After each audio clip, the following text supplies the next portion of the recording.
If you collect retirement, SSI, SSDI, survivor, or spousal benefits, 2026 brings some of the most important changes we've seen in recent years. The Social Security Administration is preparing to send out the official 2026 benefit notices, which will show your new monthly amount, your updated inflation adjustment, your Medicare deductions, and whether your taxes may change. These letters matter because they determine exactly how much money will hit your bank account each month. Many seniors are already reporting that their letters are arriving, while others have seen updates posted to their online accounts. But the rollout will continue into December. That's why today's breakdown is so important. It explains what your letter will mean before it even arrives. Before we dive deeper, I want to ask you a quick question. Have you received any Social Security letters yet for 2026, or are you still waiting? Let me know in the comments so we can track how fast these notices are moving across different states. And while you're here, please like this video and subscribe to Social Security Post so you never miss critical updates about your benefits, your Medicare costs, or new rules that can affect your monthly payment. For 2026, Social Security is applying a 2.8% cost of living adjustment, commonly known as the COLA. This increase affects roughly 75 million people, including those on retirement, disability, SSI, survivors, and spousal benefits. The average dollar increase is projected to be around $56 per month, but your final amount depends directly on what you currently receive.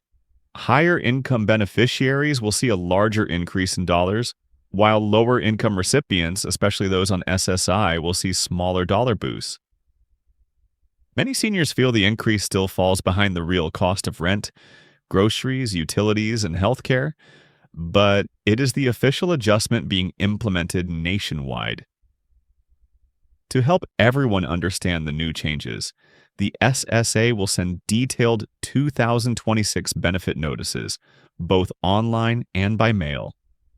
Beneficiaries with online My Social Security accounts will see their updated amount first, followed by letters arriving in home mailboxes beginning December 1st. All notices should be available by the end of December. These documents will show your new gross benefit, any Medicare deductions, and any federal tax withholding you previously selected. Pay close attention to the difference between your gross and net payment, because Medicare and taxes often reduce the actual amount deposited into your bank account.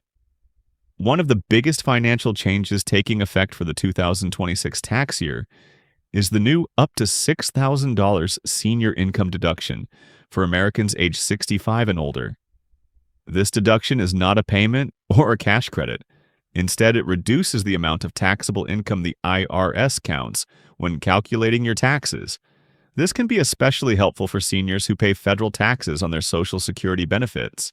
Because roughly 90% of Social Security recipients fall within the income thresholds that allow them to benefit from this deduction, it is expected to have a significant nationwide impact.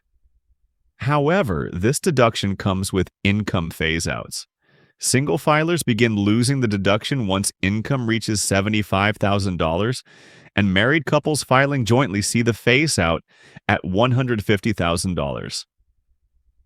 The deduction fully disappears at $175,000 for single filers and $250,000 for married couples. Middle-income seniors, especially those earning between $80,000 and $130,000, are expected to save an average of $1,100 in federal taxes thanks to this deduction. Keep in mind, this is not dollar-for-dollar savings, but it will reduce the taxable portion of your income. Some seniors may want to adjust their withholding in 2026 to avoid overpaying or underpaying taxes.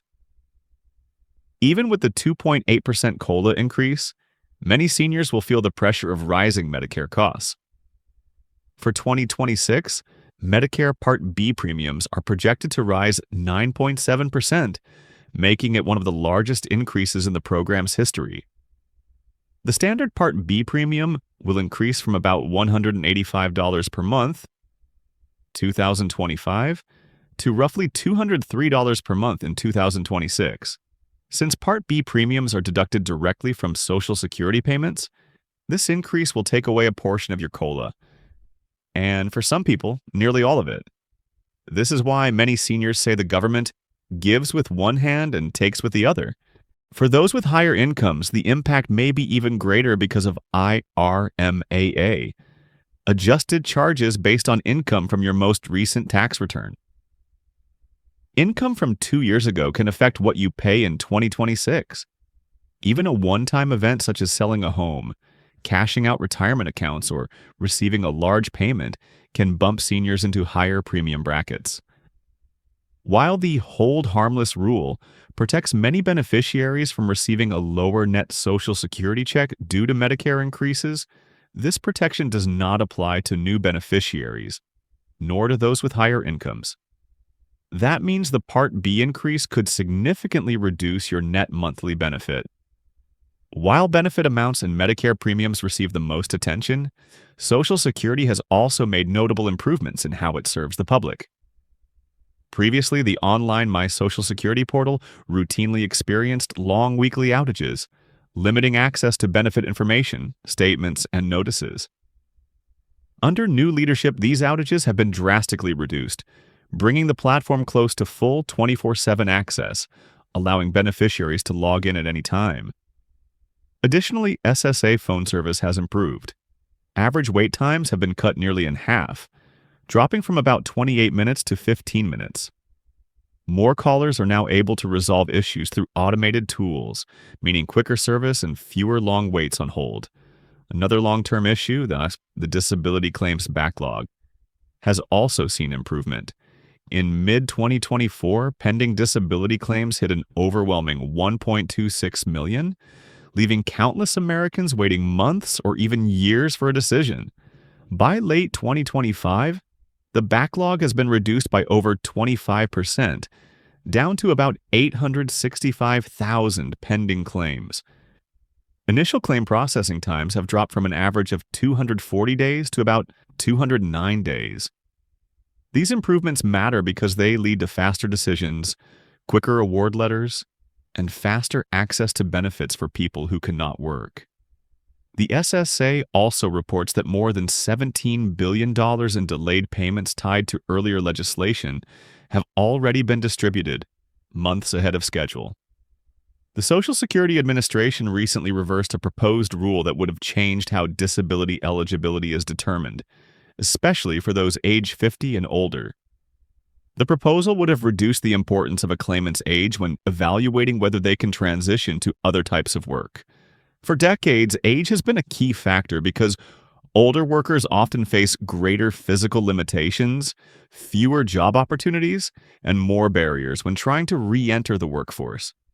Removing age from the formula could have denied benefits to individuals who truly cannot return to substantial work, particularly those aged 50 to 62. The reversal prevents significant harm. Analysts estimated that if the proposal moved forward, the eligibility changes could have resulted in 750,000 fewer people receiving disability benefits over the next decade.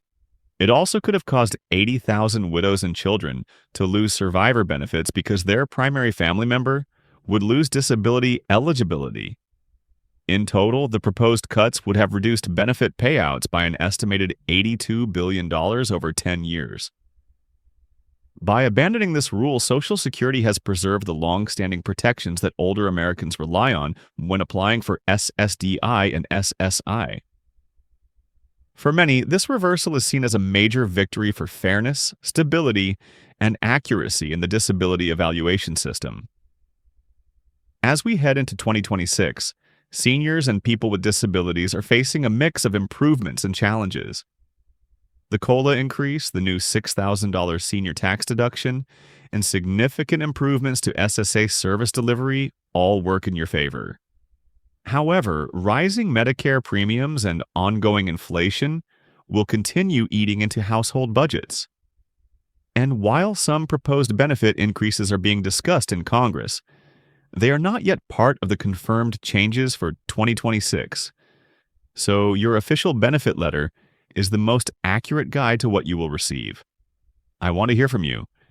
Do you think the 2026 changes are helpful, or are they still not enough to keep up with the cost of living? Tell me in the comments what state you're watching from. And if this breakdown helped you understand the complex changes coming your way, please like this video and subscribe to Social Security Post so you never miss another important update on your benefits.